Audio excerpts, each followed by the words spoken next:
How does that feel? Kapla. Kapla. I'm Rodney Donahue. This is Jacob Gates. And today we're going to talk about a couple different things.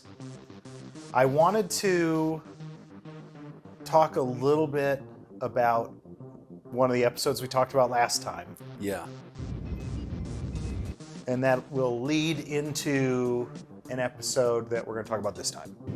Can you tell what's wrong with it? Yeah, well, it was 5 seasons, and I made sure to watch all of it. And I don't know what it had to do with Star Trek, but, you know, I feel like I learned a lot about the crime world. What'd you watch 5 seasons of? The Wire. Oh. Have you watched The Wire? I've never actually seen the show The Wire. Nice talking to you. I want to take you back. I want to start with May 9th, 1994. What were you doing? Oh man, see, that day's burned into my memory. I was 6 years old, waiting for kindergarten to end. I will give you a historical event marker. Are you ready? All right. That was the day Nelson Mandela was elected president of South Africa. Oh, okay. What is that? So there are things that happened on this day. And one of the things that happened on this day was Emergence aired. Oh yeah. Okay, and I found something in Emergence. You know, we made the video on the holodeck stuff. Right. And I was editing the video and I was thinking about it and I was rewatching and there was something that jumped out at me, and I haven't told you what this is yet, but in Emergence, May 9th, 1994. The energy output of the object is decreasing. This was supposed to be Vertiform City. We've been on the wrong track all along. This episode contains a very subtle dig at Star Trek Deep Space Nine. Whoa. Okay, because we talked about what we think that And it's about Voyager. Emergence might be about, right? Okay? It's kind of about passing the torch from Star Trek The Next Generation to Voyager. Uh-huh. Yeah. Okay, and so at the first half hour, you've got... Because in a sense, Voyager is the true successor to TNG more than Deep Space Nine is. Because there's a ship. Right. Yes. And so in the episode, we have, 30 minutes or so where they're playing around with the people in the holodeck. Right. They're trying to figure out how to get to New Vertiform City. Right. Okay, do you remember this moment where the guy says, this was supposed to be Vertiform City? Oh, yeah. And it wasn't. Right. And so they had to leave. Yeah. That's Deep Space Nine.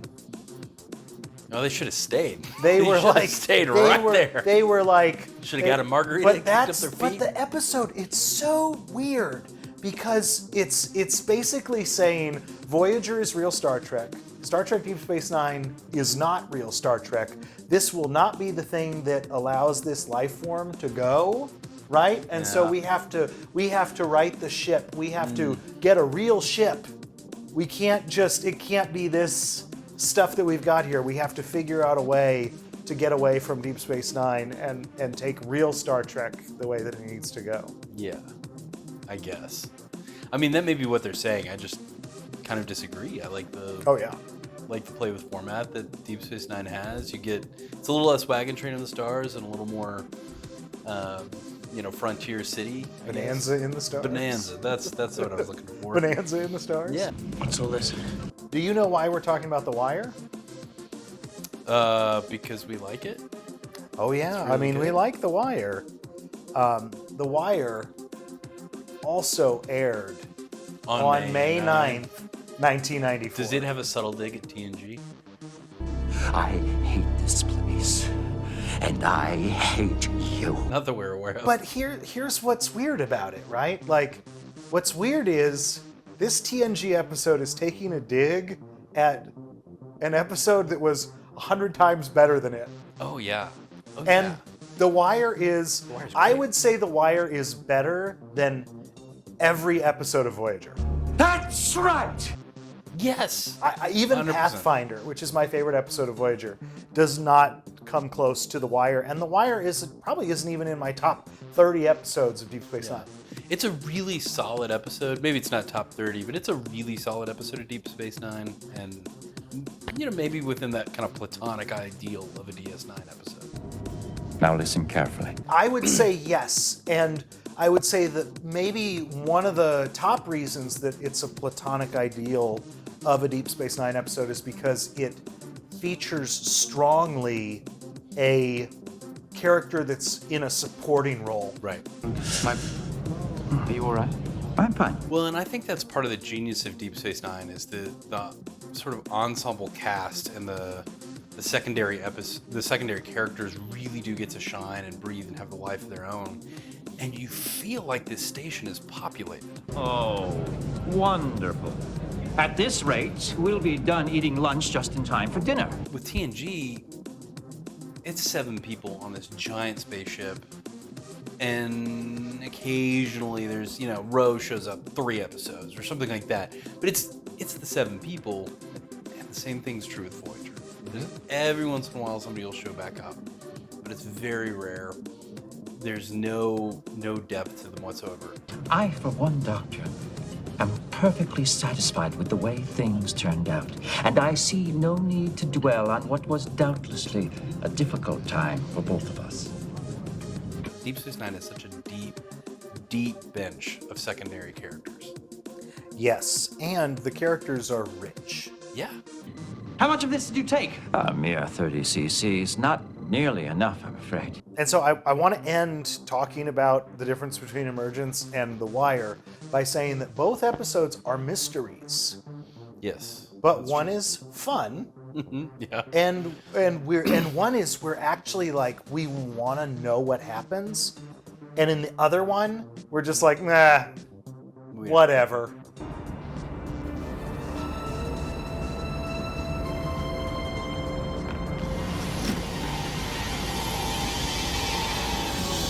Yeah, I can't believe I'm making 2 videos about it. Because this is not the first time that I complained about Emergence. I complained about Emergence in the video that we shot here, where we did the Journey's End video. Oh man, Emergence I'll have to go back and watch that. Emergence was kind of the fallback disappointment episode that I talked about in that video. Yeah. I want to start with the end so that you can use your phone. Okay. And I want to jump to the very end of the episode.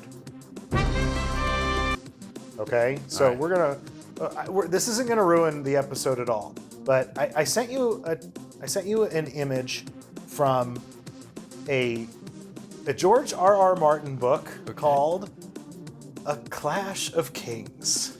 Okay. Do you know what A Clash of Kings is? It's one of the Game of Thrones books. Yes, it is the second book after A Game of Thrones. Okay. And I want you to look at that section right there. Okay, and I want you to read the line. There's 2 lines. My disgrace is worse than that. Oh, I think she may. I am her brother, and when you've known me longer, you'll learn that I mean everything I say, even the lies, especially the lies. What I want to know is, out of all the stories you told me, which ones were true and which ones weren't? My dear Doctor, they're all true. Even the lies. Especially the lies. That's the end of this episode, isn't it? Oh, it's one of the best lines, and the delivery is great. Even the lies. Especially the lies. They're all true. Even the lies, especially the lies. George R.R. Martin probably loves The Wire. I'm guessing after reading that. And he put it in the book, and those lines are not in the show Game of Thrones. Because that was written at a time when I would imagine Deep Space Nine was difficult to find a rewatch of. You know, you got to land right on the Wire episode, you got to record it on the VCR, you got to get the VHS tape in, and you got to have it, and you got to know that those are the lines. This is a pre-DVD era. Oh, really? Okay. A deadly addiction to a mind implant. It was designed to stimulate the pleasure centers of my brain. Threatens Bashir's Cardassian friend on the next Star Trek Deep Space Nine. when Game of Thrones airs in Right. 2011, 2012, Yeah. the second season, I imagine George R.R. Martin was like, yes, I know, those are great lines, but they're not mine and we can't put them on Yeah, this show. okay, fair enough. Fair Deep enough. Space Nine is on Netflix now, and we can't have any Star Trek fans who had Yeah. we can't have this on there. Yeah, that's fair. That's reasonable. Yeah. But So yeah. it was an homage. Right. Right? It was an homage to this wonderful character from The Wire. Yeah.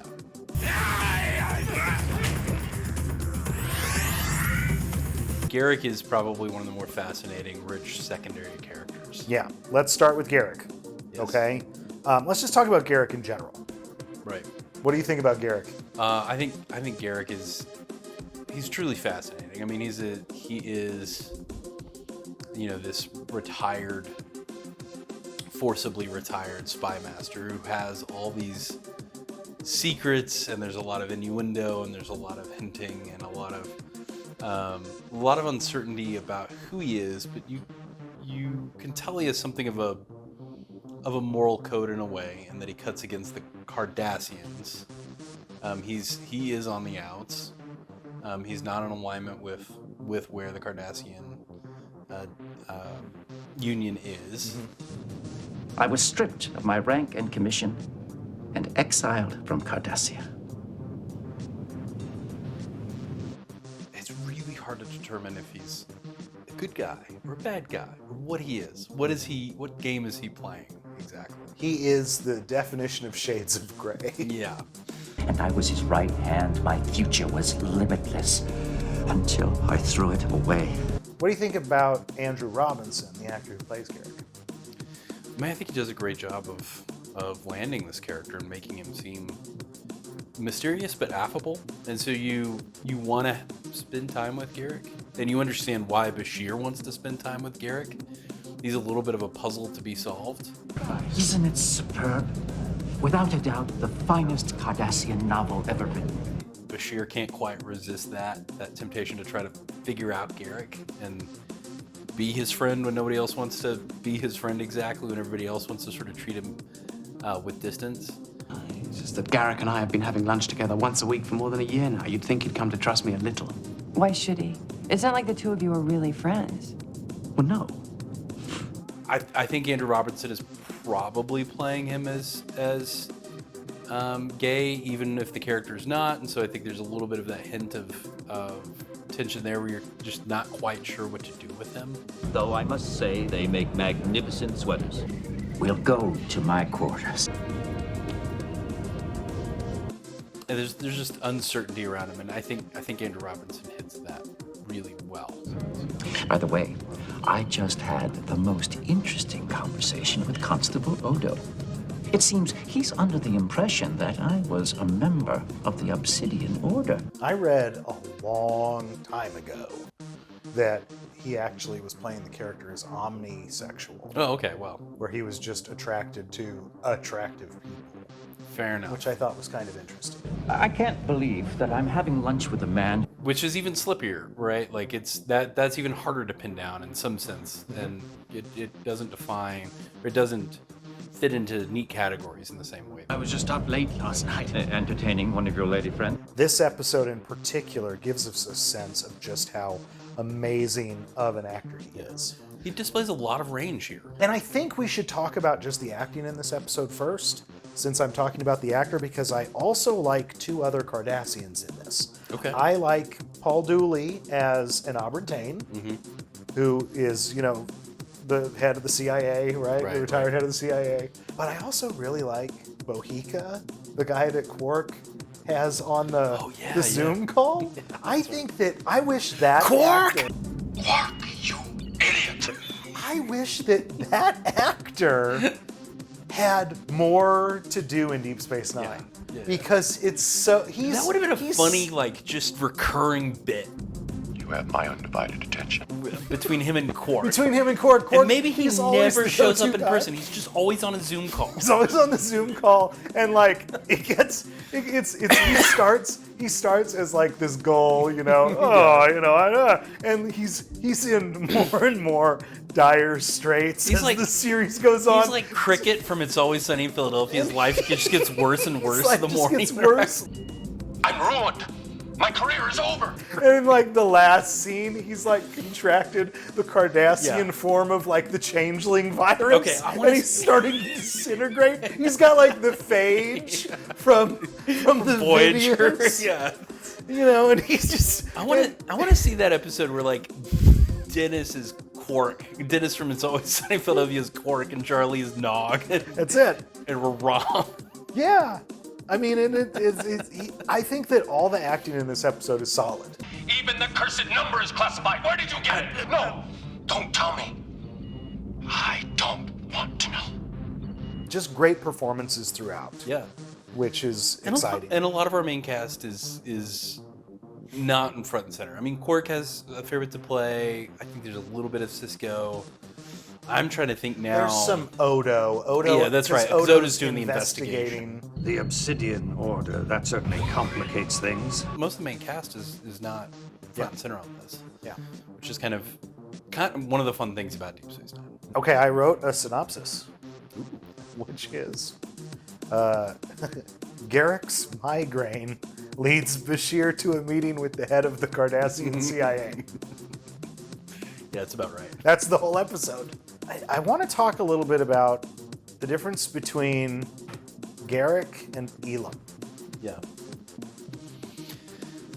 What do you think the difference is there?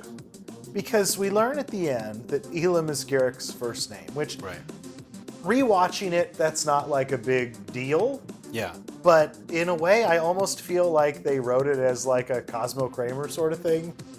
Okay. Where it was supposed to be like this big epic reveal because it shows that Garak is the master of deception. Right. What do you think about the difference between Elam and Garak and the way he plays this story?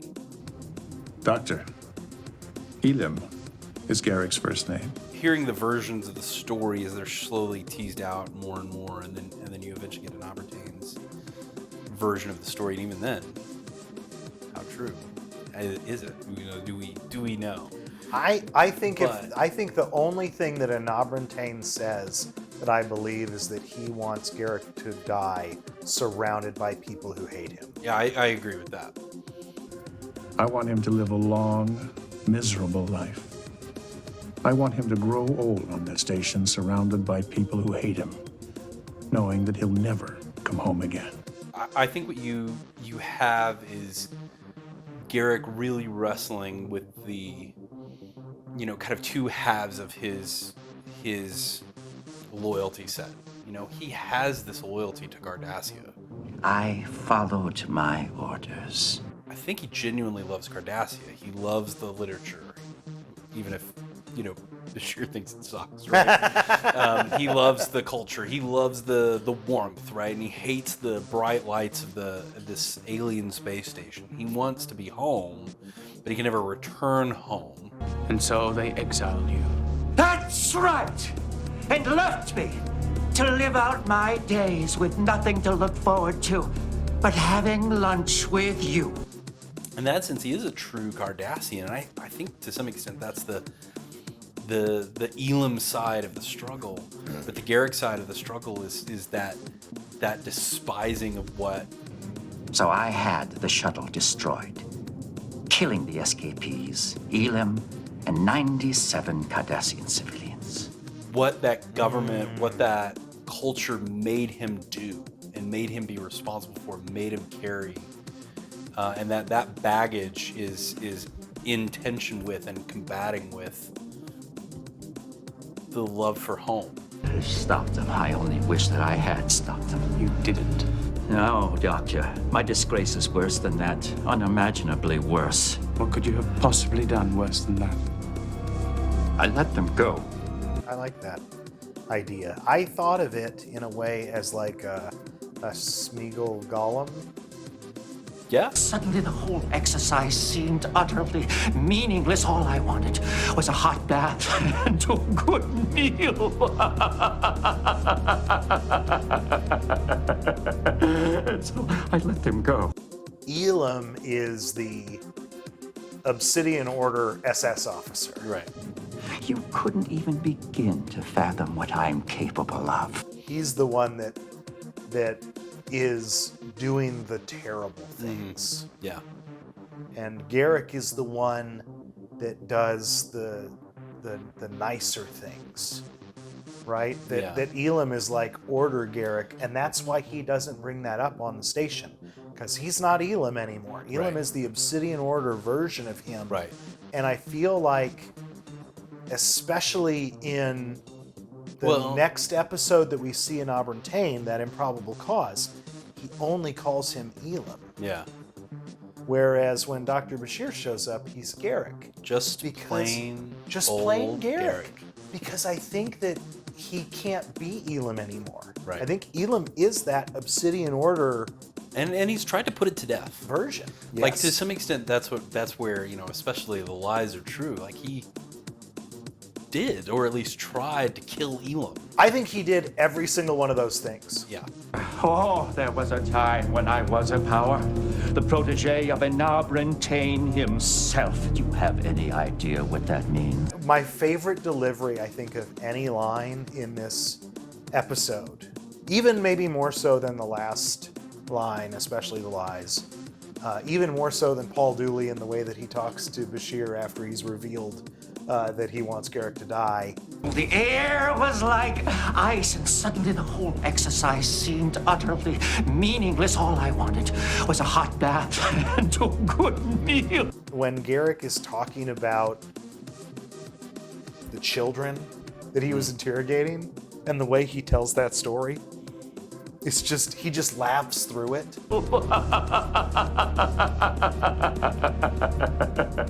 He's so incredulous about the whole situation that he just can't even believe what's happening, that he's even telling the story. Right. And I just love everything about it. Elam couldn't believe his eyes. He looked at me as if I were insane. To some extent, do you think this confession is good for Garak's soul? Or is it... Well, yeah, he asked Dr. Bashir for forgiveness, right? I want you to forgive me. Right. Why are you telling me this, Garak? So that you can forgive me. Why else? I think that the literary structure for this episode is The Never-Ending Sacrifice, which is the fake book that Garak and Bashir are talking about at the beginning, where he's like, all the people leave lives of selfless duty to the state, grow old and die. And that's the problem, is that Garak isn't in the state anymore, right? But he's still trying to live a life of a never-ending sacrifice, but outside. All of his characters lead selfless lives of duty to the state, grow old, and die. Then the next generation comes along and does it all over again. But that's exactly the point, Doctor. Since we're on literature, I also want to talk real quick about the last book they're going to talk about, the book that he brings Bashir at the end. Do you remember what he says it's about? No, you're going to have to remember. He says it's about the future, when Cardassia and the Klingon Empire are at war. Right, yes, that's right. And they are forecasting where season 4 of Deep Space Nine is going to end up. That's right. It takes place in the future, during a time when Cardassia and the Klingon Empire are at war. Who wins? Who do you think? Just a wonderful, layered, textured, rich tapestry of a show that Emergence and Voyager never even remotely were able to touch. Tell me, what exactly are you making? What do you think we're making? A puzzle. No, I meant the picture. I want to talk about music, and I want to talk about art direction. Well, you're gonna have to lead me on the music side. Okay. I don't think I noticed it. Music, you've got the scene where Garak is in his quarters resting, rustling, whatever, right? And you've got Bashir taking care of Garak in his quarters, and we get the Deep Space Nine horns. Oh, yeah, okay. It's just horns, and they're just playing, and beautiful, and wonderful, and the horns on Deep Space Nine, they played them more in the early seasons, and then they kind of let them peter off a bit. They're more from, like, the theme. Mm-hmm. And in this episode, they really stand out because they're given their own due, and it's just beautiful. Every time they play the Deep Space Nine horns, I love it.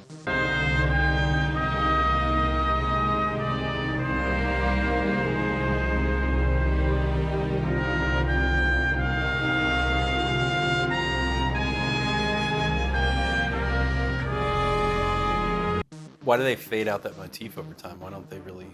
Never mind. Don't tell me. If you go back and rewatch like the end of the series, there are music cues that I really like, and they're always reused from something else. Like the battle scene in Way of the Warrior is actually the Enterprise Klingon Bird of Prey music from Generations. Oh, okay. There's a music cue where Worf is taking care of Chief O'Brien's son that they also use when Sisko is trying to talk Cassidy down from thinking that the prophets are going to kill their baby boy.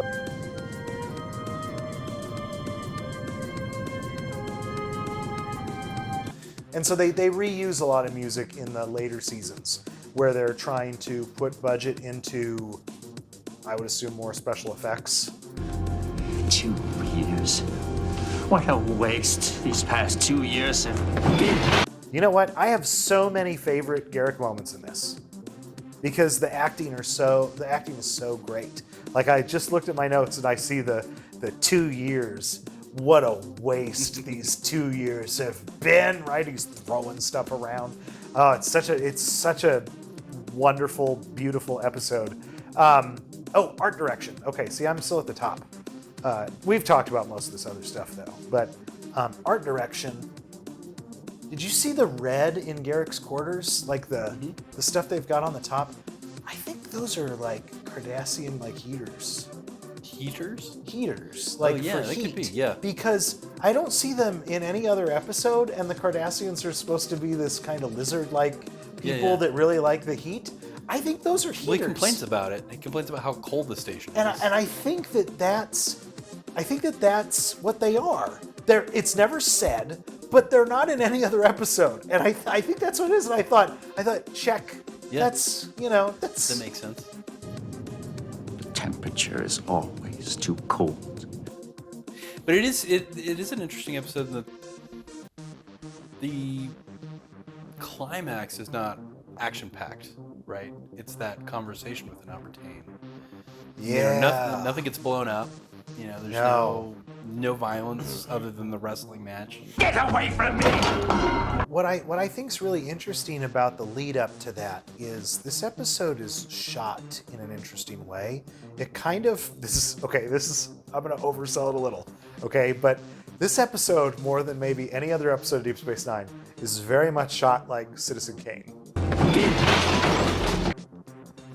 It uses shadow to its advantage. You know, characters are in darkness versus characters that are in light. Characters that are in light know things, and then the characters that are in shadow bring things into the light. And you're Dr. Julian Subatoy Bashir. You can't do it with a lot of episodes, right? You got to have like your natural light just hitting your, or fluorescent, whatever they have on the space. It's not natural light on the space station, but whatever they've got for their normal lights. You got to, reveal the whole face and everything. They don't do that in this episode. So I take it we understand each other. This is something I was thinking of watching this.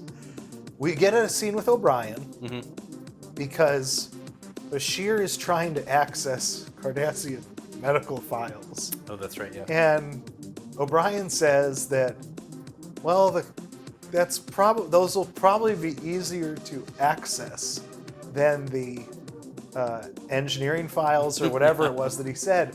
And I was just thinking, like, okay.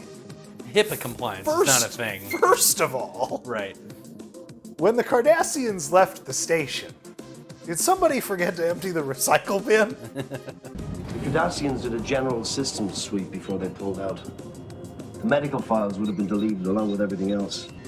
These subroutines don't look anywhere near as bad as the engineering files did.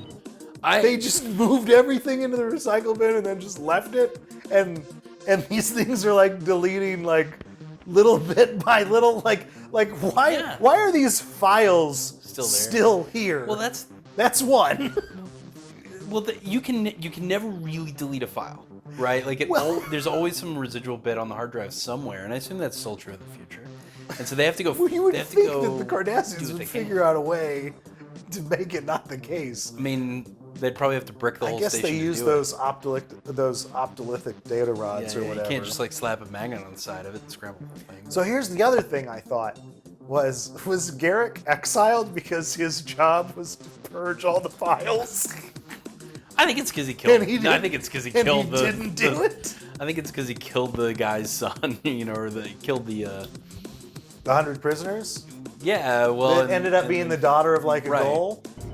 I altered records, planted evidence, only to discover that he'd beat me to it. I think he was exiled because he did that, and then to match like the story where Elam beat him to doing the records. Right. I think that he was trying to cover up that he did that and it didn't work out. Elam destroyed me. Before I knew what was going on, I was sentenced to exile. Yeah, I think that's exactly. And I actually think that an Obsidian Tain exiled him. And I think that an Obsidian Tain exiled him because he got caught. Yeah. Not because of what he did, but because of the fact that it became known. Even if only an Obsidian Tain knew what it was. Yeah, it became an embarrassment. Because this is a guy who tortured Gul Dukat's father. I never had to order Garak to do anything. That's what made him special. Killing Bajoran prisoners is certainly not an issue. Letting Bajoran prisoners go, probably still a non-issue. I think he got caught. Yeah, and that was the embarrassment. And that was embarrassing to an Obsidian Tain. That's right. And probably nobody else even knows. It might only be Tain. But it was enough, right? The fact that, But everybody hates Garak because Garak was, as an Obsidian Tain says, special. Right. Right? I didn't have to tell him to do anything. He just went and did all this stuff. I picture Garak as like the ultimate SS officer. Yeah. Where he just goes and like shows up somewhere and ruins someone's life, and then he leaves. And there's nothing you can do about it.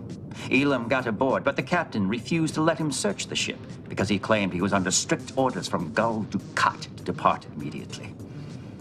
So I had the shuttle destroyed, killing the escapees, Elam, and 97 Cardassian civilians. Like maybe a little bit like Christopher Waltz in Inglourious Bastards type of guy? Okay. 100%. Elam and I were interrogating 5 Bajorans. They were children, Doctor. None of them were older than 14 years old. They knew nothing. Okay, I got two Obsidian Tain things we got to talk about. Okay. One is Tarkalian tea.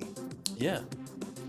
I always drink Tarkalian tea. Can I get you something to drink? Tarkalian tea, perhaps? I always drink Tarkalian tea. I love when it's just mentioned, just a little thing where Odo says, it's said that one can't order a meal without the order taking note of what it is. Right. They do that. Yeah. It is said that a Cardassian citizen cannot sit down to a meal without each dish being duly noted and recorded by the Order. Which makes you wonder how much else they know, right? I hope you weren't greeted too rudely upon entering Cardassian space. Not nearly as rudely as I expected. Good. I alerted them that you'd be coming. They know a lot about what's going on Deep Space Nine if they know what Bashir is ordering to drink. And that, I don't know if that ever pays off, really, that there's like embedded spies on Deep Space Nine. That Cardassian Quark was talking to, Boheeka. I suppose he really did have a reason to fear the Obsidian Order. Everyone has reason to fear the Order. But it is at least a great. You know, it's probably Garak. He sends a log to Tain. It's only one-way communication. It's just like, I go to lunch with this guy. He drinks tea. Tain says, I thought you were his friend. Why won't you let him die? Right? Yeah. After all, a life in exile is no life at all. Yeah. And you're trying to save him. That's right. Strange. I thought you were his friend.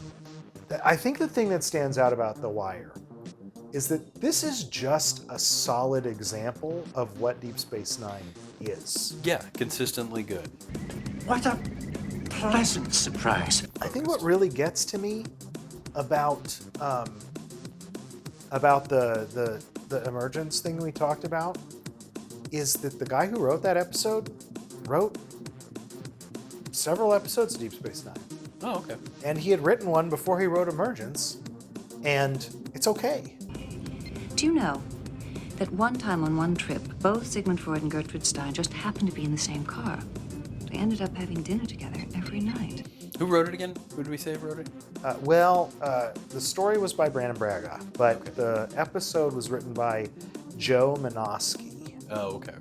Well, maybe it's Brandon Braga who's cast in shade, not Joe Menosky. It could be. I mean, but if he gave a bad story, then I just don't know why they would have that conversation. Like at what point would you want to do that to your sister program?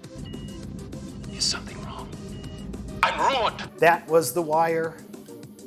I'm Rodney Donahue. And I'm Jacob Gates.